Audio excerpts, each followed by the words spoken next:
When people imagine a medieval castle, they probably think about some kind of structure surrounded by a wet moat. Now, believe it or not, that's quite rare, and this is a good example. It's the only one in the Hunsrück region. We are the History Hikers, and this is Castle Baldenau.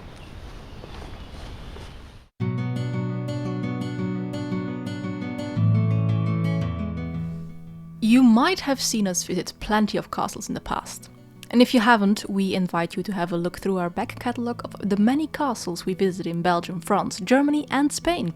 Of the more than 100 castles we documented on this channel, maybe a handful or so had wet moats. The reason for that is probably because most castles we visit are located on top of a hill or rocky spur, which is generally a difficult location to dig a moat. The castle we visit today, Baldenau, is located in the valley. It needed an additional line of defense since it could not boast such difficult terrain.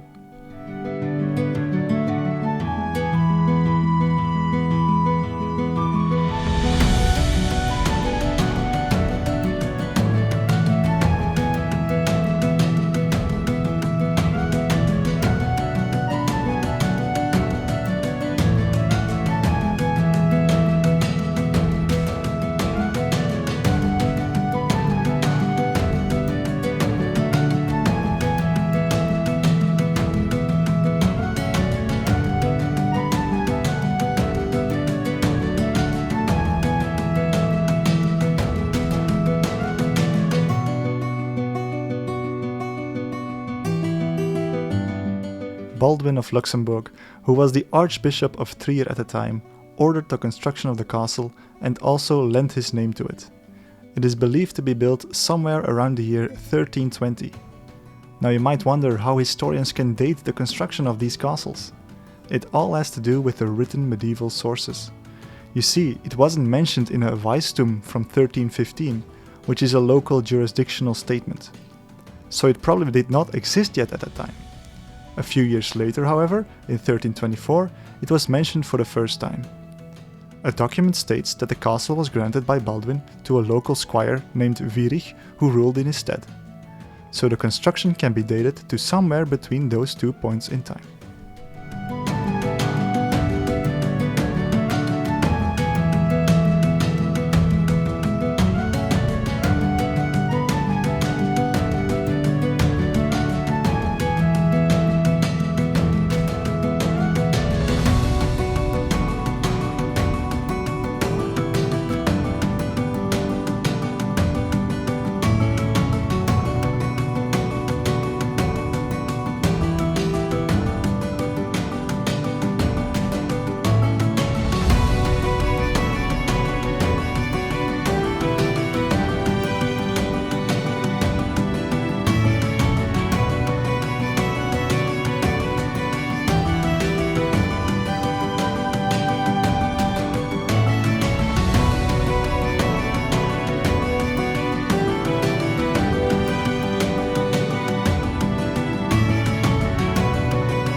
Baldenau was meant to fortify the border of the electorate of Trier against the nearby counts of Sponheim.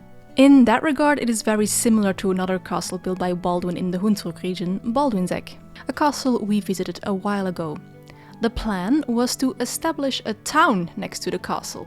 The Archbishop even received the rights from the Holy Roman Emperor himself to build one. However, as we can see today, that plan never came to fruition.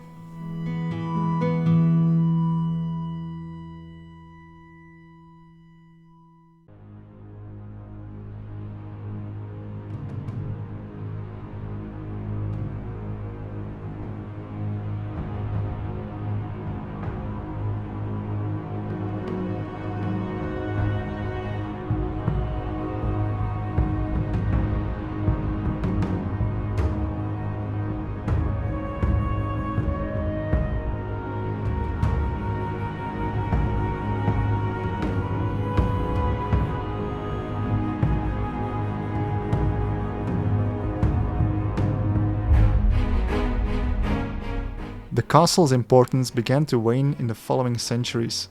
It became the home of a bailiff who ruled over one of the electorate of Trier's many districts and oversaw 15 neighbouring towns. Like so many other castles in the region, it was destroyed during the wars of the 16th and 17th century and subsequently abandoned.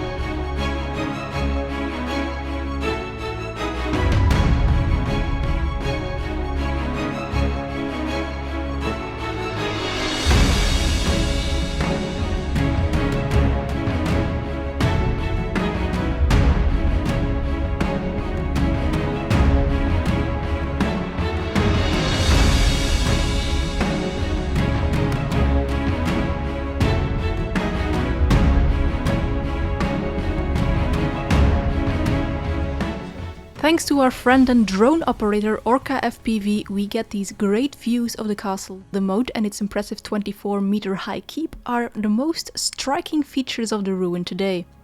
Important to note is that the keep was only accessible from the curtain wall at the time, not from the ground floor. At the opposite side of the castle, the main building would have stood 3 stories tall. We invite you to check out some of the reconstructions we found online, which better showcase the castle in its entirety. Another YouTuber colleague went so far as to make a model, which we will also link below. Sadly, the castle has lost much of its former grandeur through the years, evidenced by what might be the shortest spiral staircase. Stairs, so I'm pointing you to this. What used to be a spiral staircase. Oops. That was it. Sadly, no stairs in the tower. Alright, that was Baldenau Castle. Time for the arbitrary subjective castle score. And Jente can go first. Jente can go first, and Jente says a 7. It is a nice, peaceful location, and points would go up if we could actually enter the tower. Yeah, I'm gonna also say a 7. It's quite cool to see these moated castles once in a while. Usually they're like restored and palaces, and now it's an actual ruin. But what did you think? Leave your own score in the comments, and thank you so much for watching. We were the History Hikers. Like, comment, subscribe, and all that good YouTube stuff if you want to see more of these kind of castles. And we'll see you next time. Bye bye. Bye.